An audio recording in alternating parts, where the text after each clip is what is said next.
Hello everyone, Jeff here for Respawn Studios, back with part 8 of my Up the Ladder series where I attempt to hit Legend in the June 2015 season of Hearthstone. So last time I had made the switch to my version of mid-range Ramp Druid, where I only have one Savage Roar and one Force of Nature. I also run a Druid of the Flame. And I'm going to stick with that for a couple games here. I get up to 5 stars into rank 9 using the Druid deck, but then I lost 4 in a row and I got back down to no stars in rank 9. And both of my challenges, the bounties for today, when I had a new one for Mage and then the one I got rid of from yesterday, which was like Rogue and Warrior, became Mage. So I decided to go back to my Tempo Mage, and I went on a winning streak that I am still on. So there's going to be a couple Druid games here, and then I'm going to end with a Mage game to get us into rank 8. So we are facing a Face Hunter. Apparently the new thing is to use Argent Squires. I've run into this version of the deck 3 or 4 times now. And then you use Gladezuka. I've also run into the exact same strategy several times with Face Hunters, where on their first turn, if they go second, they coin out a Spider and then Gladezuka. I've seen that exact play so many times. It was just strange because it was like in 1 or 2 days, and I kept seeing that same play. I guess everyone's following the same Face Hunter guide. Congratulations. Speaking of that, I've talked about like net decking and things using the most popular decks like Grim Patron, and why I don't like the Grim Patron deck or Face Hunter or the Flamewaker Mage. One of the featured decks right now that's being upvoted a lot on Hearthstone, the Team Liquid Hearthstone site, is a Druid deck by someone named Ness, I think. And it's pretty much the exact same 30 cards that every Druid uses ever. So like here, this is the deck I'm using. Okay, that's what the Druid deck that everyone is using is. Like, this isn't new. Why is it being upvoted again? But it's effective. I mean, I'm using probably like 24 of those normal cards.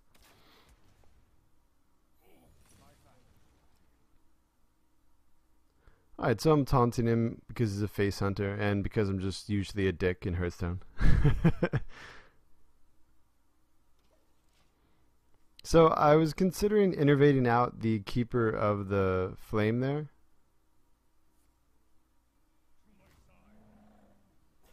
The Druid of the Flame. But I decided it wasn't really worth it, because now I can do this. Innovate out Ragnaros. Unless he has a Hunter's Mark, he's screwed. But unfortunately it doesn't hit the 4/4, so now he could use oh my gosh, I always forget the names of spell cards for classes. What in the world? I'm even like seeing the picture in my head and I just can't think of it. Kill Command. Because he has a beast out there. Kill Command and attack to clear. But instead he just goes face for damage because, you know, Hunter knows stupid. Oh, also the exciting news that has everyone talking about Hearthstone in the Hearthstone community is they announced what the new 4th button is in the main menu. It's going to be this brawl mode where you could either have like a random deck or you're asked to make a deck using certain restrictions. So that's pretty cool. And you get a card back. So there I say a natural mistake. He's just going face, like thinking that's really going to work. He's down to 2 cards. I'm over 10 health. Does he really think I'm just going to attack him? I have Ragnaros out there. I have no need to set off his trap.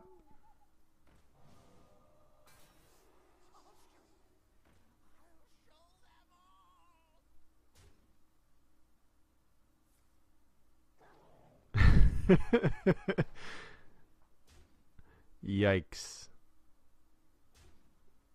Imagine if we draw a swipe here, right? Gotta love face hunters. They're so desperate.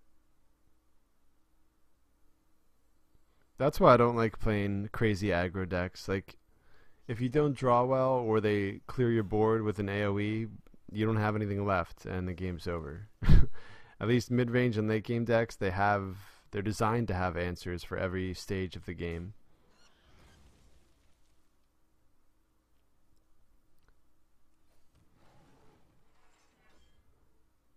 I am fairly low here, so I'm just trying to clear out a couple different things. I decided to use it on the 2-1 because of the 2 attack power. I want to get rid of that. And perfect, we draw into another heal. And he doesn't have any cards, so it's going to be really difficult for him to get through the Sludge Belcher. I consider setting off the trap here, but I am pretty low.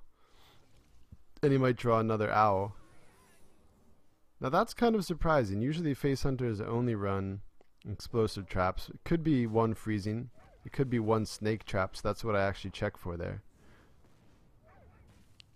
But he has 1 hound, 1 card.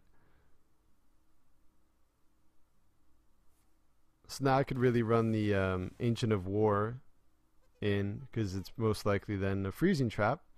And then I could replay it as a 5/10, but whoops, I'm going to use healing. So he's dead. And we know now what the traps are.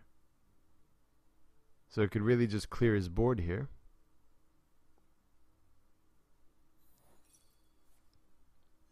So there's freezing trap. Again, I want to get the Ancient of War back up so I can make a 5/10 with taunt if need be. But I just clear his board.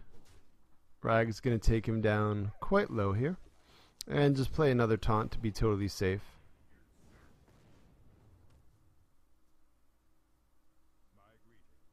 And taunting him again. Okay, so there we go. First win of this set. And I'm just going to try and actually edit down the other game so it's not just 30 minutes of me droning on. I'll get to the interesting parts of the games to me. Alright, so here we go. We're going to jump into game 2.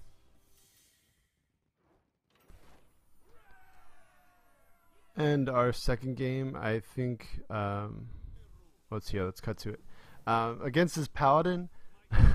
So, it's looking pretty decent for him right now. He has obviously a lot on board. But his unusual strategy is, as you could probably see, a Shade of Naxxramas. He's been sitting on for quite a while. So he's trying to buff that up and then likely use the spells to really raise its attack. Or give it the plus 4/4 with the Blessing of Kings. I think it's 4/4, right? Not 5/5. But anyway, you see I do have Sylvanas in my hand, so I'm gearing toward the strategy to steal it, and it works out in the best possible way. So that's what I'm going to show the clip of this game here.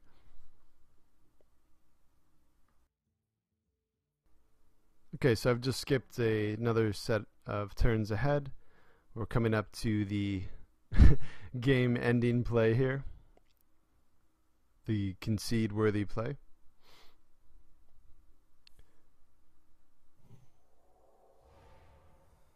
So this is a horrendous mistake. He just made my Sylvanas a 5/1. Now I can kill it without having to do really anything myself.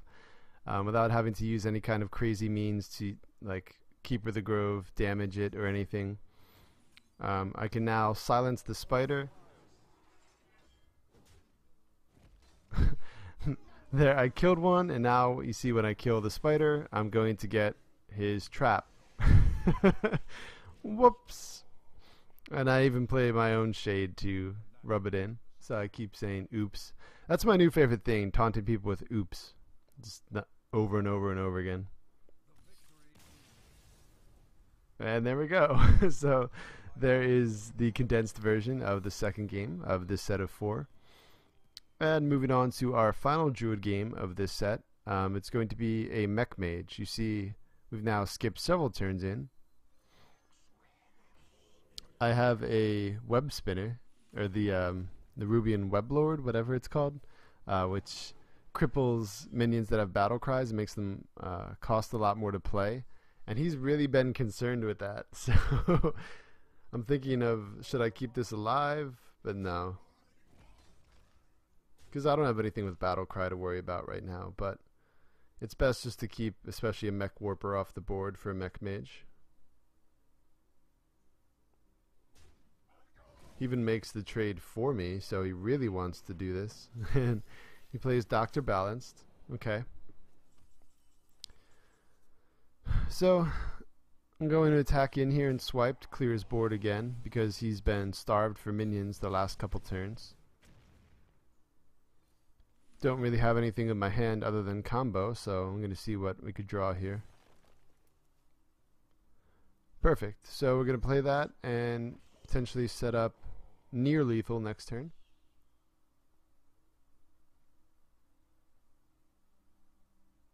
Oh wait, if we play the combo and then innervate an additional attack, that would be exactly 20, right? So nice. You're building up fireballs, but what for?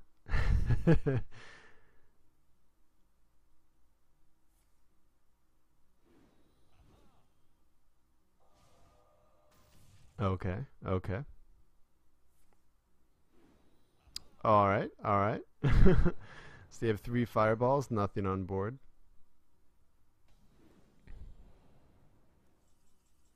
Alright, Dr. Boom, perfect, perfect. Wait, so was this actually a miss lethal? 3, 14, so 14 plus 5, yeah, and innervate. Yeah, that was actually a lethal, so that's a misplay on my part. Nice. I didn't even see lethal till after the fact. Or am I reading his health wrong? It's really hard to make it out on the small screen. I think he's at exactly 20. With the editing program I use, when I do a commentary, the screen is like 3 inches by 2 inches. So I'm trying to make the best of it. But there, it's even perfect. Really rub it in. And there we go. Full stars into rank 9 on a winning streak. Now, again, I lost several in a row after that, but now we are back to that same point. 5 stars into rank 9 on a winning streak, but now it's with my version of Tempo Mage.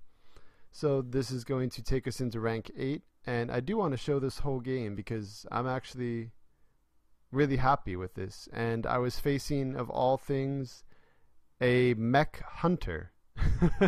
So let's see this. And you see it's a pretty long game, so let's figure this out. Figure it out.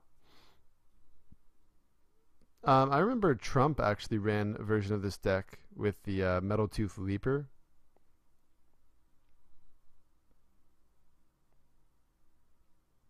I was also playing Destiny at the time, going for keys for the Prison of Elders while I was playing this game, so I actually thought it was a mech mage until like turn 6. I didn't even realize it was a hunter. Because really, when do you see a mech hunter?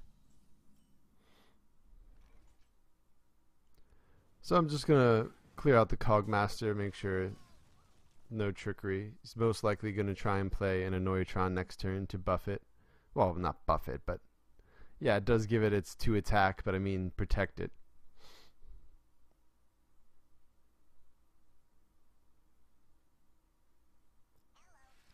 So there's the Annoytron coming down anyway. But we don't really have any key spells to play here. And so we're just going to get rid of the shield on the Annoytron.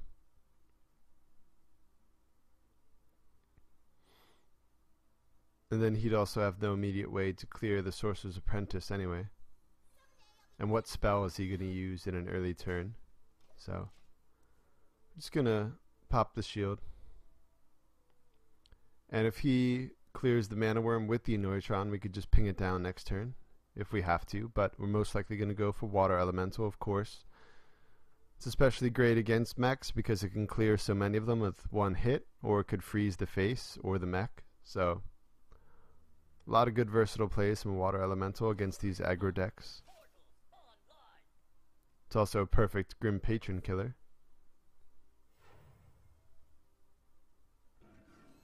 So there we go, the Metal Tooth Leaper.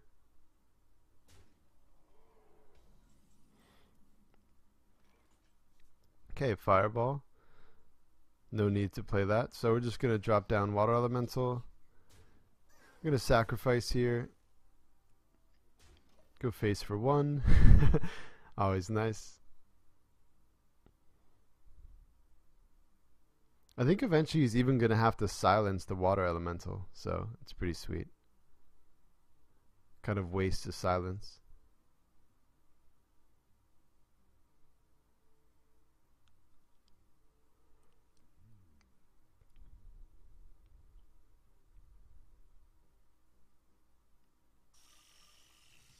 Okay, so you see it's just kind of this unusual style hunter with a lot of mechs. I am going to skip ahead a few turns just because kind of the mid game, not much is going to happen. Okay, so now here, some interesting turns. See, it was getting pretty low, but I'm able to play Healbot. I also have my Sylvanas out here, so I could trade it into his high main. And it's perfect because I get the best possible minion there, the piloted shredder. So I say, oops.